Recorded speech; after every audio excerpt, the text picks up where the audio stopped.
Vamos ahora a abrir una ventana a la literatura. Le decía hace algunos días que en Argentina dicen que Carlitos Gardel cada día canta mejor.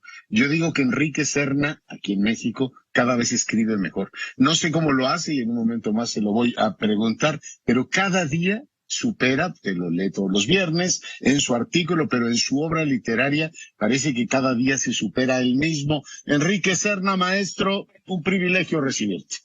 Pues te agradezco mucho, Leonardo, que me invites a tu programa. Oye, pues después del Vendedor de Silencio, que por cierto, ¿cuántas ediciones lleva Enrique? Pues lleva como 8 en la actualidad, sí. Como 8, además ha sido premiado, reconocido y galardonado por esa estupenda novela. Más falta que recuerde El seductor de la patria y otras más, efectivamente, que vemos a la pluma de Enrique Serna. Ahora está en librerías Lealtad al fantasma, una serie de relatos, narraciones o cuentos. ¿Cuál es el nombre preciso, Enrique? Pues son cuentos y 2 de ellos, el primero y el penúltimo, son novelas cortas, creo, por su extensión, ¿no? Yo, por mi experiencia quizá de novelista, tiendo a hacer estudios de carácter más o menos profundos y eso me obliga a necesitar bastante espacio a veces, ¿no? Porque sí tienen dimensiones diferentes. Yo recuerdo, había relatos, ¿no? Los de Stendhal o narraciones como las de Pushkin, que también varían mucho, ¿no? Algunas son más largas, otras son un poquito más breves. Todas ellas son, por supuesto, sorprendentes, pero quiero decirte que en esta ocasión me has metido una especie como de miedo al cuerpo, Enrique, porque parece que hay vidas así, vidas burguesas, muy bien organizadas, que uno tiene perfectamente controlado, y de pronto llega un duendecillo o quien sea, una señorita con un anillo y te desmadra, perdón por el verbo, absolutamente todo, Enrique. Pues sí, yo creo que esas cosas pueden ocurrir desde luego y lo paradójico es que pues muchos seres humanos estamos a veces deseando que alguien nos arrebate el albedrío, ¿no? Porque digamos que el ideal amoroso en parte es eso, ¿no? Ceder gran parte el timón de tu alma a la persona amada. Pero cuando eso ocurre y implica quizás perder la estabilidad, perder los lazos afectivos y demás, pues entonces esa es una prueba de fuego para cualquier personaje y ese tipo de parteaguas existenciales son los que a mí me interesa contar en mis cuentos. Oye, le deberían poner como le ponen etiquetas así negras a los alimentos, prohibido a la lectura a burgueses complacientes, ¿no? Porque podrían perder la zozobra y la calma, Enrique. Pues sí, yo diría también que no se deje al alcance de los niños, ¿no? Es un libro absolutamente, efectivamente, bueno, pues muy, muy interesante, porque además te hace ver o te hace sentir que tu vida pende de un hilo. Me resultó absolutamente deslumbrante. Yo no sé si habías escrito un relato, o en este caso una novela corta como la del Anillo, pero eso vale un premio Nobel de literatura, querido. Hombre, gracias, ojalá hazme la buena. Oye, está mejor que el Anillo de los Nibelungos, según yo. Bueno, pero aquí la parte más interesante, por supuesto, no vamos aquí a echarle a perder a tus lectores nada, porque una de las partes es lo profundamente sorprendente, es que pues yo había leído mucho esto del autor omnisciente, ¿no? Este que se mete y ordena todo como una especie de gran creador, ¿no? Desde Cervantes hasta Proust, llegando a ti. Pero tu autor omnisciente sí se toma muchas licencias, mi querido Enrique. Bueno, este es un narrador en tercera. Además se llama Leonardo, para más Inri, pero bueno, eso es una casualidad. Ese es cierto, sí. Leonardo Pimentel es este escritor que de pronto se ve involucrado en su propia ficción, ¿no? En un diálogo. Eso es genial, ¿eh?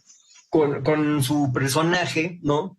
Y bueno, pues yo traté de hacer una parodia en ese pasaje del cuento de las tribulaciones en las que se puede ver metido un escritor, ¿no? Cuando está luchando por resolver una trama, ¿no? No, eso es fantástico, absolutamente. Y bueno, la novela va tomando ahí giros, o el relato va tomando giros sorprendentes que no revelamos más. Yo creo que esa, pues por supuesto, todas son muy buenas, pero esa efectivamente encabeza con todo decoro, efectivamente, con toda fuerza, la serie de narraciones. El tema principal, ¿cuál es? Que finalmente las pasiones nos pueden ir dominando sin que nos demos cuenta, incluido en el caso de un fantasma que puede gozar, ay de mí como hombre o como mujer, ¿no? Y de pronto dices, ¿qué hago con el fantasma, Enrique? Pues yo creo que el tema son las transformaciones de una serie de personajes sometidos a un poder irresistible, que a veces es sobrehumano, que empieza a manejar las riendas de su destino, ¿no? Y esto está narrado con un punto de vista irónico, ¿no? Que trata de mostrar el lado ridículo que tenemos todos los seres humanos, incluyéndome a mí, por supuesto, pero a partir de una compenetración sentimental con mis personajes, ¿no? Ya. Oye, el de la chica esta que admira y tiene una pasión ahí absolutamente, pues tóxica, ¿no? Con una actriz y empieza a vivir un poco su vida. También te permite relatar, además de las pasiones internas, la forma en que nos ven los americanos, la forma en que la comunidad mexicoamericana se relaciona efectivamente con el entorno, Enrique. Sí, fíjate que ese cuento yo lo ubiqué en Los Ángeles porque me parece que desgraciadamente el firmamento artístico o el mundillo del espectáculo en México ya no crea este tipo de idolatrías, ¿no? Entonces era más factible que esto ocurriera con una diva de Hollywood y eso me llevó a la idea de cómo viven los mexicanos en Estados Unidos, ¿no? Mi personaje es una especie de renegada, ¿no? De esas empleadas de los malls de Los Ángeles que le responden en inglés a los mexicanos que le hablan en español, ¿no? Pero que... Y les cae gordísimo que les hables en español, ¿verdad? Sí, ella va sufriendo una serie de transformaciones que la llevan a ser de un personaje que vive a expensas de la vida de esta diva de Hollywood, ¿no? A ser la dueña de su propio destino, y no solo eso, sino que también a marcarle, a ordenar la vida de la mujer a la que idolatra, ¿no? Oye, el hermano que efectivamente, bueno, pues ya tiene una vida muy ordenada y la intenta exorcizar, pero lo que es quizá más digno de ternura es la confianza de esta chica, el tibia o cómo la llamas, en la confianza, oye, en el sistema de justicia norteamericano. Tú dices, pobrecita, sigue creyendo que eso va a ocurrir. Pues sí, ella se aferra a esa esperanza, ¿no? Porque es algo que además a ella la salvaría del tremendo remordimiento que tiene encima, ¿no?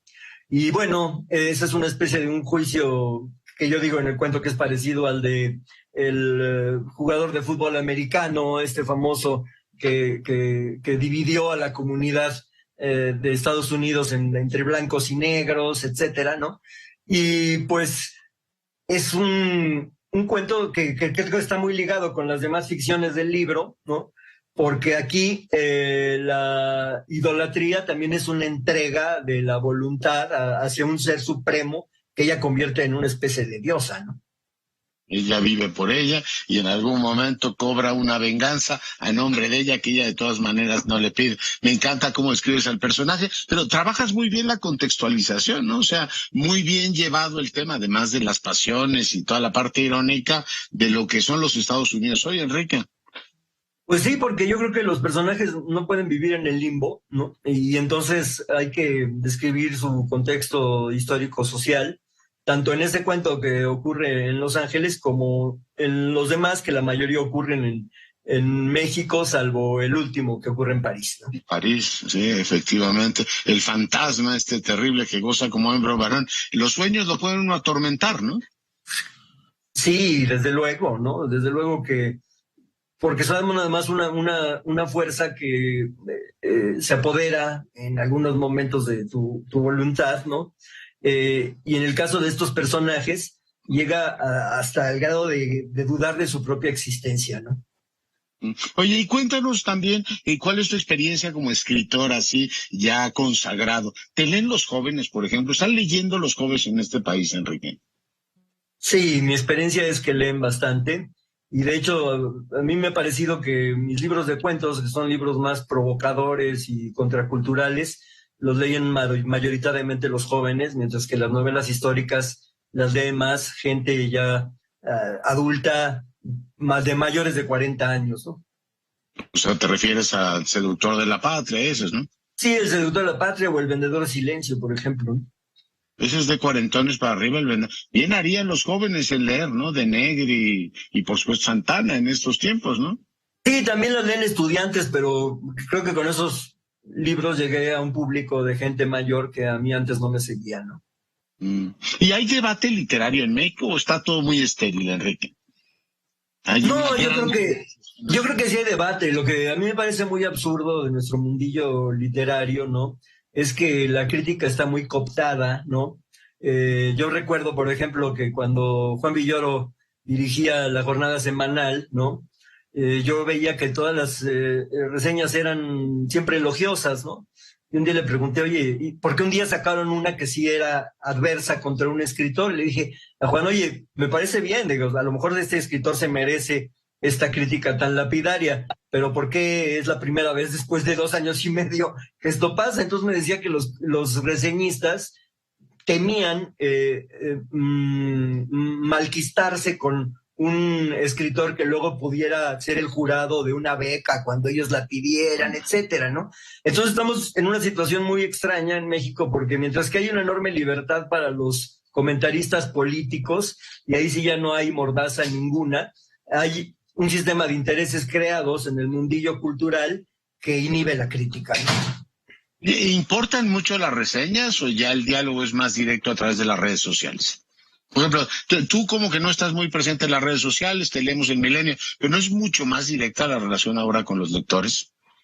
Sí, claro, puedes percibir las reacciones más inmediatas. Lo que pasa es que en las reseñas se pueden desarrollar mejor los argumentos, ¿no? de los críticos, y entonces te enteras mejor de por qué gustó o por qué no gustó tu libro, ¿no? ¿Y eso que es realmente relevante, Enrique? Yo creo que sí, porque finalmente, aunque el ego siempre salga lastimado ante una crítica desfavorable, hay algo de eso que puede llevar a que un escritor se esfuerce más y tenga más autocrítica y trate de enmendar sus errores, ¿no? No, pero cuando un lector, así como yo te estoy entrevistando, yo no soy ni crítico literario, ni cosa que se parezca, simplemente consumo libros, no te podría preguntar, oye, ¿y tú en qué corriente o en qué escuela te ubicas, Enrique? O te lo pregunto, dime. Bueno, yo creo que a mí hay un género que me encanta, que es el cuento cruel, ¿no? Que lo descubrí cuando era veinteañero, ¿no? Y leí, por ejemplo, los cuentos crueles de Villiers de L'Isle-Adam, y leí El Spleen de París de Baudelaire, que es un libro de poemas en prosa, pero que algunos de ellos me parece que pueden ser catalogados como cuentos. Un cuento de Oscar Wilde, El Ruiseñor y la Rosa, que es como un cuento de hadas, pero que tiene un final que es un terrible balde de agua helada, ¿no? Y este género me parece que es el que se opone al sentimentalismo y al melodrama, que es el género más popular de la Tierra, ¿no? Es como un balde de agua helada para la gente que cree en los valores éticos del melodrama, ¿no? Y a mí me parece que es un instrumento muy